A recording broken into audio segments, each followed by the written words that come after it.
ওয়াসাল্লাম তিনি বলছেন, আল্লাহ রাসূল সাল্লাল্লাহু আলাইহি ওয়াসাল্লাম তিনি বলেন যে লা ওয়ালা ইয়ামতাকিতুন ওয়ালা ইয়াতাগাওয়াতুন আনিয়াতুহুম ফিহা যাহাব।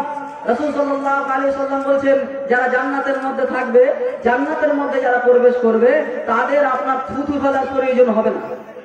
জান্নাতে যারা থাকবে তাদের থুথু ফেলার প্রয়োজন হবে না। ওয়ালা ইয়াতাগাওয়াতুন, তাদের পেশাব করার প্রয়োজন হবে না, তাদের পায়খানা করার প্রয়োজন হবে না, তাদের নাক ঝাড়ার প্রয়োজন হবে না। রাসূল সাল্লাল্লাহু আলাইহি ওয়াসাল্লাম তিনি আল্লাহ রাব্বুল আলামিন বললেন না যে জান্নাতে যা চাইবে সেটাই পাবে, এর নাম হচ্ছে জান্নাত। রাসূল সাল্লাল্লাহু আলাইহি ওয়াসাল্লামের ঘোষণা। তাহলে জান্নাতের মধ্যে আপনার না আপনি পেশাব করবেন, না পায়খানা হবে, না থুতু নিক্ষেপ করার প্রয়োজন হবে, না নাক ঝাড়ার প্রয়োজন হবে, এরই নামই তো জান্নাত। রাসূল সাল্লাল্লাহু আলাইহি ওয়াসাল্লাম তিনি বলছেন, আর তাদের যে আপনার কি হবে, আপনার তাদের যে আপনার বর্তনগুলো হবে, যেগুলোতে খাবে, যেগুলোতে পান করবে, সেগুলো হবে আপনার সোনা, সেগুলো স্বর্ণের হবে, তাদের চিরুনিগুলো হবে স্বর্ণের। আজকে তো আপনি কি করেন, আপনার ফেসবুকে দেখে আর বিভিন্ন আপনার অ্যাপসের মাধ্যমে দেখে কি করেন, আপনি অর্ডার করেন অনলাইন থেকে, চিরুনি হোক অথবা আরো অন্য অন্য কিছু জিনিস হোক, আপনার আমার অর্ডার করা লাগে। আল্লাহ রাব্বুল আলামিন তিনি প্রস্তুত করে রেখেছেন আমার জন্য, আপনার জন্য জান্নাতে চিরুনি কাঙ্গান যেটা হবে সেটা হচ্ছে আপনার স্বর্ণের। আল্লাহু আকবার। এইভাবে আল্লাহ রাসূল সাল্লাল্লাহু আলাইহি ওয়াসাল্লাম তিনি বহু হাদিস বর্ণনা করেছেন। রাসূল সাল্লাল্লাহু আলাইহি ওয়াসাল্লাম বলেন, ইন্না আহলাল জান্নাতি ইয়াকুলুনা ফিহা ওয়া ইয়াশরাবুন। শুনে রাখুন, এই হাদিসটা আপনার মুসলিমের মধ্যে হাদিস নাম্বার 2835। আল্লাহ রাসূল সাল্লাল্লাহু আলাইহি ওয়াসাল্লাম বলেন, ইন্না আহলাল জান্নাতি, নিশ্চয় জান্নাতবাসীরা, যাদেরকে জান্নাতের মধ্যে প্রবেশ করানো হবে, ইয়াকুলুনা ফিহা, তারা সেই জায়গাতে খাবে, সেই জায়গাতে তারা পান করবে, ওয়া ইয়াশরাবুন, সেই জায়গাতে তারা পান করবে, ওয়ালা ইয়াকুলুন, খাবে পান করবে, কিন্তু আপনার সেই জায়গাতে থুতু নিক্ষেপ করার প্রয়োজন হবে না। ওয়ালা ইয়াবুলুন, সেখানে পেশাব করার প্রয়োজন হবে না, তারা পেশাব করবে না। ওয়ালা ইয়াতাগাওয়াতুন, তারা সেই জায়গাতে পায়খানাও করবে না। ওয়ালা ইয়ামতাকিতুন, সেই জায়গাতে তারা আপনার নাকও ঝাড়বে না। এর নাম হচ্ছে জান্নাত, এরই নাম হচ্ছে জান্নাত। আল্লাহ রাসূল সাল্লাল্লাহু আলাইহি ওয়াসাল্লামকে বলা হলো, ফামা বালুত তাআম ইয়া রাসূলুল্লাহ, আল্লাহর নবী আপনি বলেন কি, জান্নাতের মধ্যে তারা খাবে পান করবে, অনেক কিছু করবে, অনেক কিছু হবে তাদের জান্নাতের মধ্যে, খাবে পান করবে, তাদের পেটের মধ্যে এটা প্রবেশ করবে, অথচ তারা পায়খানা করবে না, পেশাব করবে না, তাহলে হজম কি করে তাদের হবে? রাসূল সাল্লাল্লাহু আলাইহি ওয়াসাল্লাম তিনি বললেন, জুশাউন, শুনে রাখো, যুবক তোমাকে বলছি, সম্মানিত মা বোন এদিকে ধ্যান দেন। রাসূল সাল্লাল্লাহু আলাইহি ওয়াসাল্লাম বলছেন, জুশাউন, এই যে তারা খাবে পান করবে, আজকে তো আমরা খাই পান করি, এগুলো আপনাদের আমার আপনার পায়খানা তার দিয়ে পড়ে যায় একটা সময়ে, কিন্তু জান্নাতের মধ্যে রাসূল সাল্লাল্লাহু আলাইহি ওয়াসাল্লাম বললেন, পায়খানাও হবে না, পেশাবও হবে না, নাকও ঝাড়ার প্রয়োজন হবে না, আর কিছু হবে না। এটা রাসূল সাল্লাল্লাহু আলাইহি ওয়াসাল্লাম তিনি বলছেন। তো সাহাবায়ে কেরাম বললেন, আরে আল্লাহ রাসূল বলেন কি আপনি? তখন রাসূল সাল্লাল্লাহু আলাইহি ওয়াসাল্লাম উত্তর দিচ্ছেন যে জুশাউন, সেখানে হাইম উঠবে, হাইম, সেখানে হাইম উঠবে, সেখানে হাইম উঠবে। তারপরে কি বলা হচ্ছে,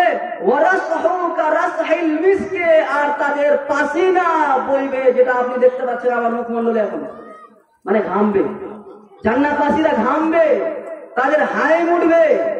রাসূল সাল্লাল্লাহু আলাইহি ওয়াসাল্লাম তারপরে বলছেন যে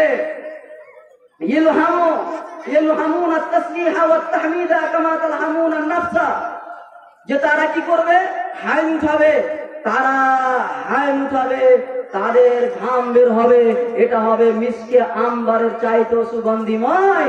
আজকে যদি আপনার যখন আপনি সালাত আদায় করছেন, সালাতরত অবস্থায় আপনার পাশে একজন ব্যক্তি আছে যে হাইম ছাড়ছে, অথবা সে কি করছে, তার পাসিনা আছে, অর্থাৎ তার ঘাম গোটা আপনার শরীর ভিজে গেছে ঘামে, এই ব্যক্তির পাশে আপনি দণ্ডমান হয়ে আছেন, তখন আপনার বারবার বিরক্ত হচ্ছেন আপনি, কেন যে তার ঘাম কি হচ্ছে, গন্ধ করছে, দুর্গন্ধ জ্বালাতে তার কাছে তার পাশে থাকা যায় না, আপনি অনুভব করছেন। কিন্তু জান্নাতে এটা হবে না, জান্নাতি যারা হুর হবে তাদের আপনার নাকে ধুলা নাই, তাদের কানে ধুলা নাই, তাদের আপনার পেশাব নাই, তাদের পায়খানা নাই। রাসূল সাল্লাল্লাহু আলাইহি ওয়াসাল্লাম বলছেন সেই জান্নাতি নারী যদি একবার তাকায়, জান্নাতি হুর যদি একবার পৃথিবীতে তাকায়, সারা পৃথিবীতে ধরলেন কথার কথা রাত্রি 12টার পরে যদি এই জান্নাতের দিকে এই দুনিয়ার দিকে দর্শন করে কে? জান্নাতি নারী যারা যারা হুর, প্রতিটি ব্যক্তিকে 3টা করে হুর দেওয়া হবে। যারা শহীদ হবে তাদেরকে 72টা হুর দেওয়া হবে, তাদেরকে 72টা হুর দেওয়া হবে। কিন্তু যারা সাধারণ ব্যক্তি তাদের প্রতিটি ব্যক্তিকে 3টা করে হুর দেওয়া হবে। ওই হুরদের অবস্থা সম্পর্কে আপনি জানেন? আপনি তো আজকে যুবক, তোমাকে বলছি, যুবতী তোমাকে বলছি, আজকে আপনি আর আমি তো ব্যস্ত আছি। কি নিয়ে ব্যস্ত? মোবাইলে উলঙ্গ ফিল্ম দেখা নিয়ে, উলঙ্গ নারীদেরকে দেখা নিয়ে, আর আপনার মোবাইলে চ্যাট করা নিয়ে, আর আপনার কি মোবাইলে কথা বলা নিয়ে। এই যদি তুমি জান্নাতের কথা জানতে বা জান্নাতের কথা যদি তুমি বুঝতে, আপনি যদি জান্নাতের কথা অবশ্যই বুঝতে পারতেন, আপনার মস্তিষ্কের মধ্যে থাকতো, তাহলে আপনি এই দুনিয়ার নারীদের পিছনে পড়তেন না। হাজারো যুবক আজকে এই নষ্টামির পিছনে তারা কি হয়েছে? নষ্টামি হয়ে নষ্ট হয়েছে। এই নারীদের পিছনে হাজারো যুবক কি হয়েছে? শেষ হয়েছে। এই যুবকরা যদি কি করতো, এই জান্নাতি নারীদের, জান্নাতি হুরদের সম্পর্কে জ্ঞাত থাকতো, তাহলে আজকে তারা এই নারীদের পিছনে ছুটতো না। যুবক ভাই তোমাকে বলছি, যুবতী বোন তোমাকে বলছি, জান্নাতি যারা হুর থাকবে তাদের চোখগুলো হবে টানা টানা চোখ। তাদের যে ঢেলাটা দেখতে পাচ্ছেন, রেখাটা, এই রেখাটা একেবারে কালো কুচকুচে হবে। রেখার পাশে যে আপনার এই আছে সাদা অংশটা, এটা একেবারে সাদা হবে। কিতাবুল জান্নাহ, বাবুল জান্নাহ আপনি অধ্যয়ন করুন বুখারী, তাহলে বিস্তারিত হাদিস পাবেন। সেই জায়গাতে বলা হয়েছে যে যদি কোন নারী জান্নাতের মহিলা হুর যদি একবার পৃথিবীতে তাকায়, তাহলে সারা পৃথিবীতে আর সূর্য ছাড়াবে না, সারা পৃথিবী আলোকিত হয়ে থাকবে। এই হচ্ছে জান্নাতের নারী। সম্মানিত উপস্থিতি, আপনাকে আমি জান্নাতের বিবরণ কি দিয়ে বুঝাই? রাসূল সাল্লাল্লাহু আলাইহি ওয়াসাল্লাম বলছেন, ওই নারী যদি একবার পৃথিবীতে একটা ঘামের ফোঁটা পৃথিবীতে পড়ে যায়, তাহলে সারা পৃথিবী আপনার পার্থিব যুক্ত হয়ে যাবে। সুবহানাল্লাহ, সুবহানাল্লাহ বলা যায় না ভাইরা? পৃথিবীতে যদি একটা ফোঁটা ঘামের পড়ে যায়, সারা পৃথিবী পার্থিব যুক্ত হয়ে যাবে, সারা পৃথিবী আতর যুক্ত হয়ে যাবে, সারা পৃথিবী সুঘ্রাণময় হয়ে যাবে। এ হচ্ছে জান্নাতের নারী। আল্লাহ সুবহানাহু ওয়া তাআলা আমার আপনার জন্য ওই জান্নাত প্রস্তুত করে রেখেছেন। রাসূল সাল্লাল্লাহু আলাইহি ওয়াসাল্লাম তিনি বলেছেন, ইনাদি মুনাদিন ইন্না লাকুম আন তাহিয়াউ। রাসূল সাল্লাল্লাহু আলাইহি ওয়াসাল্লাম তিনি বলেছেন, জান্নাতের মধ্যে যখন কি করা হবে? প্রবেশ করা হবে। জান্নাতের মধ্যে জান্নাতি ব্যক্তিদেরকে দেওয়া হবে। জান্নাতে তাদের কি হবে না? আপনার বয়স তাদের বিরুদ্ধে, মানে তারা বিরুদ্ধ হবে না, তাদের বয়স বাড়বে না, তারা খাবে, তারা পান করবে, তারা সারিবদ্ধ হয়ে বসে থাকবে, তারা একবারে আপনার সামনাসামনি আলোচনা করবে, সামনাসামনি বসে থাকবে। তাদেরকে মাছের কলিজা সর্বপ্রথম ভক্ষণ করাতে, মানে খেতে দেওয়া হবে। জান্নাতের প্রথম খাবার হচ্ছে আপনার মাছের কলিজা। কি বললাম? জান্নাতের প্রথম খাবার কি ভাই? মাছের কলিজা। জান্নাতের প্রথম খাবার হচ্ছে মাছের কলিজা। আপনি দুনিয়াতে যে খাবার দাবার খাচ্ছেন, এগুলো আপনি জান্নাতে পাবেন কি পাবেন না? জান্নাতে আপেল আছে কি নাই? কিশমিশ আছে কি নাই? আনার আছে কি নাই? আঞ্জির আছে কি নাই? বিভিন্ন ফল আছে কি নাই? জান্নাতে আছে। কিন্তু দুনিয়ার মতো কি স্বাদ? দুনিয়ার মতো স্বাদ? পৃথিবীর যতগুলো আপনার ফল দ্রব্য আছে, ফলমূল আছে, এক জায়গায় একত্রিত করুন। এক জায়গায় একত্রিত করার পর যতগুলো আপনার স্বাদ আছে, এই যে স্বাদ আপনি কি করবেন? গ্রহণ করবেন সেইগুলো থেকে। এর চাইতে আপনার একটা যদি আপনি ধরলেন, কথার কথা, একটা কিশমিশ অথবা একটা আঞ্জির সেই জান্নাতের আপনি খান, তাহলে এই স্বাদের চাইতে আপনার কি রাখে? অধিক স্বাদ রাখে জান্নাতের ফল। জান্নাতের মধ্যে আল্লাহ রাব্বুল আলামিন তরমুজ খেতে দিবেন। জান্নাতের মধ্যে আল্লাহ সুবহানাহু ওয়া তাআলা তরমুজ খেতে দিবেন আপনাকে। যখন আপনি তরমুজ খাবেন, খাওয়ার পর আবার আল্লাহ রাব্বুল আলামিন একটা খাবার দিবেন। এই যে আপনি তরমুজ খেয়েছেন অলরেডি, এই স্বাদ আপনি আর পাবেন না, মানে ভুলে গেছেন এটা। এই স্বাদ পরিবর্তন হয়ে যাবে, ওটা আবার আলাদা স্বাদ, ওরা আবার আলাদা স্বাদ। আপনি আল্লাহ সুবহানাহু ওয়া তাআলা এইভাবে কি করতে দিই, মানে জান্নাতের মধ্যে আপনাকে আমাকে খেতে দিবে, আর এক একটা ফল আমি আর আপনি যে গ্রহণ করবো, এক একটা ফলের স্বাদ আস্তে আস্তে আস্তে আস্তে বাড়তেই থাকবে। আপনি পিছনে যেটা খেয়ে আসলেন, এই স্বাদ আপনি কিন্তু আর পাবেন না। সম্মানিত উপস্থিতি, রাসূল সাল্লাল্লাহু আলাইহি ওয়াসাল্লাম তিনি বলেছেন, বহু হাদিস, ইয়াদখুলু আহলুল জান্নাতিল জান্নাতা জুদান মুরদান মুকাহিলিনা আবনাআ তালাসিন আও সালাসিন ওয়া সালাসিনা সানা, হাযা হাদিসুন গরীব। রাসূল সাল্লাল্লাহু আলাইহি ওয়াসাল্লাম তিনি বলেছেন, জান্নাতীদের চেহারার মধ্যে দাড়ি হবে না ভাই। জান্নাতি যারা হবে তাদের চেহারাতে কি হবে না? দাড়ি হবে না। জান্নাতি যারা হবে তাদের গোঁফ হবে না, গোঁফ থাকবে না। জান্নাতীদের না দাড়ি থাকবে না আপনার গোঁফ থাকবে। আল্লাহ সুবহানাহু ওয়া তাআলা নবী বলেছেন, তাদের বয়স হবে 30 থেকে 33 বছর। তাদের গোঁফ দাড়ি কিছুই হবে না। তাদের যে প্রশস্ততা জান্নাতের, যে সিটে বসতে দিবেন আল্লাহ সুবহানাহু ওয়া তাআলা, যে গদিতে জান্নাতের মধ্যে বসতে দিবেন, তার প্রশস্ততা কতটা? তার প্রশস্ততা কতটা? আসমান এবং জমিন। আচ্ছা ভাই, যদি এত উঁচু সিট দেয় আল্লাহ সুবহানাহু ওয়া তাআলা, তাহলে আমি আর আপনি বুঝতে পারবো? কথা বুঝতে পারেন না? যদি এত উঁচু সিট আমাকে আপনাকে দেওয়া হয়, তাহলে বুঝতে পারবো কি? যুক্তিতে আসছে কি? যুক্তিতে আসে না। আচ্ছা, জান্নাতি যারা হবে তাদের লম্বাইটা কতটা হবে জানা আছে? 60 হাত। কত হাত? 60 হাত লম্বা হবে জান্নাতি ব্যক্তিরা। আরে ভাই, 60 হাত যদি লম্বা হয় তাহলে কেমন লাগে? কেমন লাগে না দেখতে? যদি 60 হাত মানুষ লম্বা হয় তাহলে কেমন লাগে না দেখতে? আমার আপনার শরীরে যে ফিটনেসিং আছে, এই শরীরে যতটা লম্বার প্রয়োজন, যেখানে যেটা প্রয়োজন আল্লাহ সুবহানাহু ওয়া তাআলা দিয়েছেন কি জানেন, একটা সেটিং আছে। যখন 60 হাত লম্বা হয় মানুষ, তখন আল্লাহ সুবহানাহু ওয়া তাআলা সেটা সেটিং করে দিবেন। এই যে আপনার আমার এত উঁচু সিট, আল্লাহ রাব্বুল আলামিন তিনি বলেননি, ওয়ামা ওয়ালাকুম ফিহা মা তাশতাহি আনফুসুকুম ওয়ালাকুম ফিহা মা তাদদাউন, যে জান্নাতের মধ্যে যা চাইবে সেটাই তুমি পাবে। তোমার অন্তরে যেটা পরিকল্পনা করবে সেটাই তুমি জান্নাতের মধ্যে পাবে। এরই নাম হচ্ছে জান্নাত। তো এই যে সিট, আল্লাহ সুবহানাহু ওয়া তাআলা বলেননি তুমি ইচ্ছা করো নিচে হয়ে, বাস অটোমেটিক নিচে হয়ে যাবে। আপনি ভাবছেন যে আমার আপেলের রসের প্রয়োজন, অটোমেটিক আপনার সামনে উপস্থিত। আপনি ভাবছেন আমার আঙ্গুরে আমি রস সেবন করব, অটোমেটিক আপনার রস হয়ে উপস্থিত হয়ে যাবে। আপনি ভাবছেন যে আঞ্জির তো পৃথিবীতে খাইনি, আমি আঞ্জিরের নাম শ্রবণ করেছি, আমি তো তিলের নাম শ্রবণ করেছি আর জৈতুনের নাম শ্রবণ করেছি। আঞ্জির কিন্তু আপনার জান্নাতি ফল, আঞ্জির হচ্ছে জান্নাতি ফল। এই ফলের আমি নাম শ্রবণ করেছি কিন্তু খেতে পাইনি, অটোমেটিক আপনার সামনে উপস্থিত। আপনি ভাবছেন যে আর দুনিয়াতে তো সোনার গিলাসে আল্লাহ রাব্বুল আলামিন তিনি হারাম করেছিলেন, এই জান্নাতে আপনার সোনার গিলাসে আমি কি করব, সেবন করব বা পান করব। আপনার সামনে আপনার অটোমেটিক কি উপস্থিত হয়ে যাবে, এর নাম হচ্ছে জান্নাত। আপনি ভাবছেন না আমি খাবো না, অটোমেটিক আপনার মুখে চলে আসবে, অটোমেটিক আপনার মুখে চলে আসবে। সম্মানিত উপস্থিতি, সম্মানিত দিনে ভাই ও বোন, রাসূল সাল্লাল্লাহু আলাইহি ওয়াসাল্লাম তিনি বলছেন, প্রত্যেক জান্নাতি ব্যক্তিকে 3টি করে হুর দেওয়া হবে। এই হুরদের সাথে আমি আর আপনি কি করব? আপনার প্রথম হুরের সাথে রাসূল সাল্লাল্লাহু আলাইহি ওয়াসাল্লাম বলছেন 50 বছর কথা বলবে এই জান্নাতি ব্যক্তি। তার জন্য যে হুর অপেক্ষা করছে, এই অপেক্ষা মান হুরের সাথে সে 50 বছর কথা বলবে, মাত্র অনুভব করবে 1 সেকেন্ড। কয় সেকেন্ড? 50 বছর কথা বলার পরে 1 সেকেন্ড অনুভব করবে জান্নাতি হুরের সাথে। 3 জন হুর তার জন্য অপেক্ষা আছে। এদিকে 150 বছর আপনার অটোমেটিক কেটে গেছে, আপনি বুঝতেই পারেননি, 3 সেকেন্ড অনুভব করেছেন। এই হচ্ছে জান্নাতি নারী। রাসূল সাল্লাল্লাহু আলাইহি ওয়াসাল্লাম তিনি বলেন, আল্লাহ রাব্বুল আলামিন জান্নাতে এরকম নারী, এরকম হুর প্রস্তুত করে রেখেছেন। ওই হুরের জন্য ওই জান্নাতের আপনাকে আমাকে আশায় কি করতে হবে? প্রত্যাশায় আল্লাহ সুবহানাহু ওয়া তাআলার দিকে এগিয়ে যেতে হবে। আল্লাহর আদেশ পালনার্থে আমাদেরকে সচেষ্ট হতে হবে।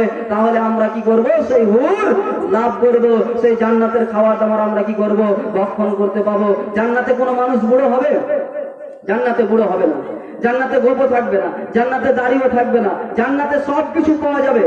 বলা হলো তো, জান্নাতে সবকিছু পাওয়া যাবে। এবার যদি আপনার এখানে কোনো একজন ভাই হয়তো আপনার ঘুমিয়ে আছে, হঠাৎ করে সে কি করেছে, এবারে আপনার ঘুম থেকে উঠেই বলছে, জি মৌলভী সাহেব, মৌলানা সাহেব, জি বক্তা সাহেব, বলছিলাম জান্নাতের মধ্যে কি পায়খানা পাওয়া যাবে? জান্নাতের মধ্যে কি পায়খানা পাওয়া যাবে? এটা ছাড়েন, পেশাবখানা পাওয়া যাবে? জি একদিকে রাখেন। এবার যদি হঠাৎ করে উঠে কোনো ভাই যদি সারা জীবনই বেড়ি খায়, তারপরে উঠে বলে যে ভাই জান্নাতের মধ্যে কি বেড়ি পাওয়া যাবে? যদি কেউ বলে জান্নাতের মধ্যে বেড়ি পাওয়া যাবে, এটা প্রশ্ন কি যুক্তি প্রশ্ন? জি এটা যুক্তিক প্রশ্ন নয় ভাই। জান্নাতের মধ্যে সবকিছু পাওয়া যাবে, তো আপনি যদি বেড়ি খেতে চান তাহলে আপনাকে জাহান্নাম যেতে হবে, ধরিয়ে নিয়ে আসতে হবে। বিষয়টা এমন না, এটা যুক্তি, ওটা আপনার যুক্তি, এটা আমার যুক্তি। তো যদি জাহান্নামে আপনি চান না জান্নাতে এটা, তাহলে আপনাকে কি করতে হবে? জাহান্নামে ধরিয়ে নিয়ে আসতে হবে। বিষয়টা আসলে এমন না। সুপ্রিয় ভাই বোন, সুপ্রিয় ভাই আপু, আপনাকে বলতে চাই আমি, আসলে আল্লাহ রাব্বুল আলামিন এই মস্তিষ্ক থেকে ওটা হটিয়ে দিবে। ওটা থাকবে না, ওই চিন্তা ভাবনা, ওই চিন্তা ভাবনা জান্নাতের মধ্যে থাকবে না। এরই নাম হচ্ছে জান্নাত। আল্লাহ সুবহানাহু ওয়া তাআলা তিনি বলছেন অনেকগুলো আমল রয়েছে, আপনাকে দু চারটি কথা বলতেই হবে। রাসূল সাল্লাল্লাহু আলাইহি ওয়াসাল্লাম তিনি বলেছেন হুজিবাতিল জান্নাতু বিল মাকারি ওয়া হুজিবাতিন নারু বিশ শাহাওয়া। এবারে আসুন আমি আর আপনি জান্নাতের দিকে অগ্রসর হব। জান্নাত কি করে লাভ করব, জান্নাত কি করে আমরা পাবো, এই চিন্তা ভাবনা নিয়ে দু একটা হাদিস আপনাকে আমি শ্রবণ করাই। রাসূল সাল্লাল্লাহু আলাইহি ওয়াসাল্লাম বলেছেন হুজিবাতিল জান্নাতু বিল মাকারি, জান্নাতটা ঘেরা রয়েছে কষ্টদায়ক জিনিস দ্বারা, নিয়ম নীতি দ্বারা কি করা আছে, জান্নাত ঘেরা রয়েছে। এর নাম হচ্ছে জান্নাত। জান্নাত ঘেরা রয়েছে সালাত দিয়ে, জান্নাত ঘেরা রয়েছে সাদকা দিয়ে, জান্নাত ঘেরা রয়েছে ভালো কাজ দিয়ে, জান্নাত ঘেরা রয়েছে তাহাজ্জুদ দিয়ে, জান্নাত ঘেরা রয়েছে মানুষের উপকার করা দিয়ে, জান্নাত ঘেরা রয়েছে আপনার পর্দা দিয়ে, জান্নাত বিভিন্ন আমল দিয়ে কি করা আছে, ঘেরা রয়েছে। এর নাম হচ্ছে জান্নাত। হুজিবাতিন নারু বিশ শাহাওয়া। আর জাহান্নাম ঘেরা রয়েছে আপনার প্রবৃত্তি দিয়ে, প্রবৃত্তির অনুসরণ দিয়ে। মন যেটা চায়, মন যেটা চায় সেটাই আপনি করুন, জাহান্নামে আপনি অটোমেটিক প্রবেশ করবেন। আর জান্নাত যদি নিতে চান তাহলে আপনাকে একেবারে অক্লান্ত পরিশ্রম করতে হবে, তারপরে আপনি জান্নাত পাবেন। এই জান্নাত যদি আপনি নিতে চান, আমি যদি জান্নাত নিতে চাই, তাহলে অবশ্যই অবশ্যই আমাকে জান্নাত যাওয়ার জন্য যে আমলগুলো প্রয়োজন, তার মধ্যে সর্বপ্রথম যে আমলটা করতে হবে, সেই আমলটার নাম কি ভাই? সে আমলটার নাম কি? আজকে আপনাকে একটা মৌলিক নীতি শিখিয়ে দিচ্ছি। অনেক ভাই বলে যে সালাত আদায় করবো, আগে নিজের জীবনে অনেকগুলো আছে নোংরামি আছে, সেগুলোকে আমরা ডিলিট করি।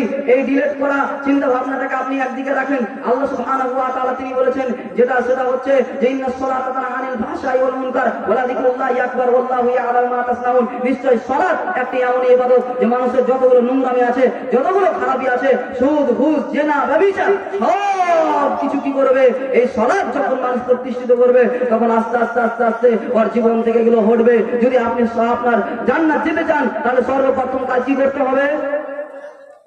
সর্বপ্রথম কি কাজ করতে হবে? আমরা কি সকলে সালাত আদায় করতে পারবো ভাই? সুপ্রিয় ভাই আপু, হাত উঠান তো দেখি। আমরা কি সবাই সালাত আদায় করতে পারবো? আমরা কি সকলে আল্লাহর বান্দা? আমরা কি সকলে জান্নাত যেতে চাই? ইনশাআল্লাহ আল্লাহ রাব্বুল আলামিন আমাদের সকল ভাই আপুদেরকে কবুল করো। আমরা বলি আমিন। আল্লাহ তুমি অবশ্যই আমাদের কবুল করো। এখানে আসা আর যাওয়া এটা আমাদের স্বার্থ নয়। আমরা একদিন চলে যাবো পৃথিবী ছেড়ে, সত্যি এই পৃথিবীতে থাকবো না। আসল চাই ঠিকানা এই জায়গা নয়, আমাদেরকে মৃত্যুবরণ করতেই হবে। সেই তো সাকসেস হবে যাকে জান্নাতের মধ্যে দেওয়া হবে, সেই তো কামিয়াব হবে। যে ব্যক্তি জান্নাত যাবে সেই ব্যক্তি প্রকৃত অর্থে সফল হবে, যে ব্যক্তি জান্নাত যাবে।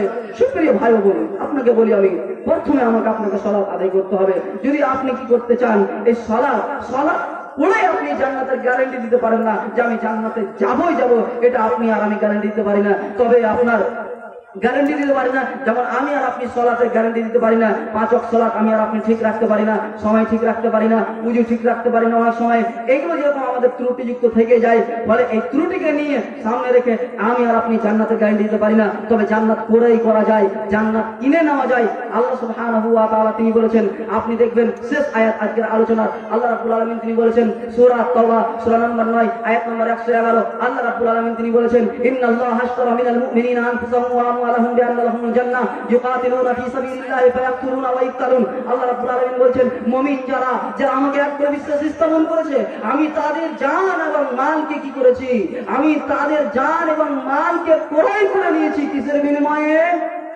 জান্নাতের বিনিময়ে। আল্লাহ রাব্বুল আলামিন মুমিনদের জান মাল ক্রয় করে নিয়েছে কিসের বিনিময়ে? জান্নাতের বিনিময়ে। তো একটা যদি আমি আর আপনি জান্নাত কিনে নিতে চাই, ক্রেতা হচ্ছে আল্লাহ রাব্বুল আলামিন আর বিক্রেতা হচ্ছে বান্দা মুমিন ব্যক্তি। আল্লাহ রাব্বুল আলামিন ক্রয় করে নিয়েছেন মুমিন ব্যক্তিদের থেকে তাদের জান এবং মাল। যদি আমি ডাইরেক্ট জান্নাতে চলে যেতে চাই তাহলে আপনাকে আমাকে শহীদ হয়ে যেতে হবে। প্রতিটি পদক্ষেপে আমাকে আপনাকে আল্লাহ সুবহানাহু ওয়া তাআলার আদেশ পালনার্থে সচেষ্ট হতে হবে।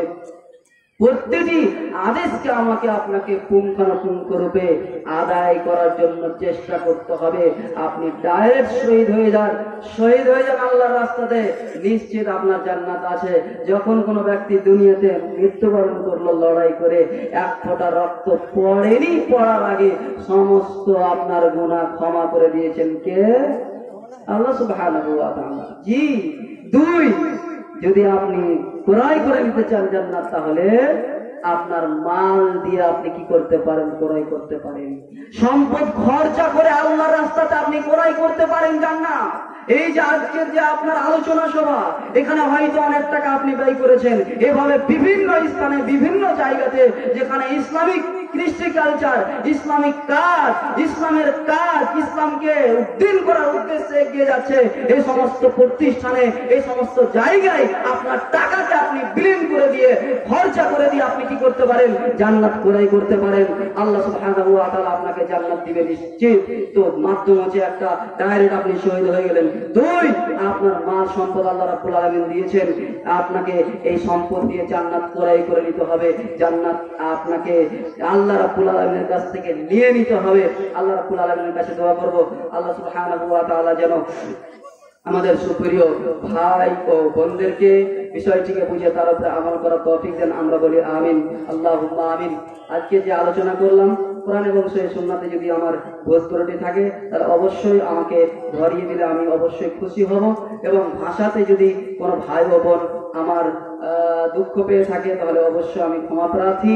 এবং শেষের দিকে আল্লাহ রাব্বুল আলামিনের কাছে দোয়া করব, আল্লাহ সুবহানাহু ওয়া তাআলা, তুমি আজকে আমি এসেছি সুদূর পাকুর থেকে, আমি জানি না যে পাকুর যেতে পারবো কি পারবো না। আল্লাহ আমাদের তুমি এটাকে, আল্লাহ তুমি তো বলেছো যে আমি কি করব, আল্লাহ রাব্বুল আলামিন বলেছেন, আম্মা মান খাফা মাকাম রাব্বিহি ওয়া নাহা নাফসা আনিল হাওয়া। ও বান্দারা, তোমরা একটা কাজ করো, আমি তোমাকে নিশ্চিত জান্নাতে দেব। কোনো কাজ করার প্রয়োজন নাই। একটা সূরা নাজিয়াত 41 নম্বর আয়াত অধ্যয়ন করবেন। আল্লাহ বললেন, একটা কাজ করো, আমি তোমাকে জান্নাত নিশ্চিত দিব। কি? আল্লাহকে ভয় করো। যেখানে আছো তুমি আল্লাহকে ভয় করো। মসজিদে, মাদ্রাসায়, বাড়িতে, গাড়িতে, তোমার স্ত্রীর পাশে, ছেলেদের পাশে, যেখানে আছো তুমি আমাকে ভয় করো। তুমি কিয়ামতের দিন তোমাকে দণ্ডায়মান হতে হবে। 18,000 মাখলুকাত সেদিন উপস্থিত থাকবে। সেদিন তোমাকে আমাকে উপস্থিত হতে হবে। তুমি যে উপস্থিত হবে এটা চিন্তা ভাবনা রাখো। ওয়ানাহান নাফসা আনিল হাওয়া, আর তোমার নাফসটাকে তুমি কন্ট্রোল করো। যেই মনে আসছে সেই করিও না, যেটা আসছে তোমার মনে ইচ্ছাতে সেটাই তুমি করে ফেলিও না। এটা হচ্ছে দুনিয়া। বাছাই কাছাই করে তোমাকে কি করতে হবে? গ্রহণ করতে হবে। সুপ্রিয় ভাই ও বোন, আল্লাহ রাব্বুল আলামিনের কাছে দোয়া করব, আল্লাহ যেন আমাদেরকে আমাদের সর্বপ্রথম যেটা কাজ, আল্লাহ যেটা গ্যারান্টি দিয়ে দিলেন যে তুমি একটা কাজ করো, আল্লাহর ভয়, এইটা আমাদের অন্ততপক্ষে আজকের আলোচনাতে আসুক। আল্লাহ আমি এটাই দাবি রাখছি সকল ভাই ও আব্বুদের কাছে, সকল মা ও বোনদের কাছে। আল্লাহ তোমার পক্ষ থেকে আমাদের সকলকে তুমি কবুল করো। আমরা বলি আমিন। আল্লাহ আমরা যারা এখানে মান্যগণ্য ব্যক্তিবর্গরা বসে আছে, আল্লাহ সকলকে তুমি, যে ভাইরা আজকে ইউটিউবার আছে আর অন্যান্য ভাইরা, সকলকে তুমি তোমার দিনের জন্য কবুল করো। আমরা বলি আমিন, আল্লাহুম্মা আমিন।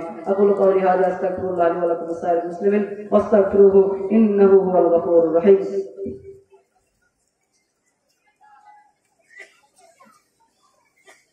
আসসালামু আলাইকুম ওয়া রাহমাতুল্লাহি ওয়া বারাকাতুহু। ওয়া আলাইকুম আসসালাম ওয়া রাহমাতুল্লাহি ওয়া বারাকাতুহু। অশেষ মোবারকবাদ জানাচ্ছি ভাই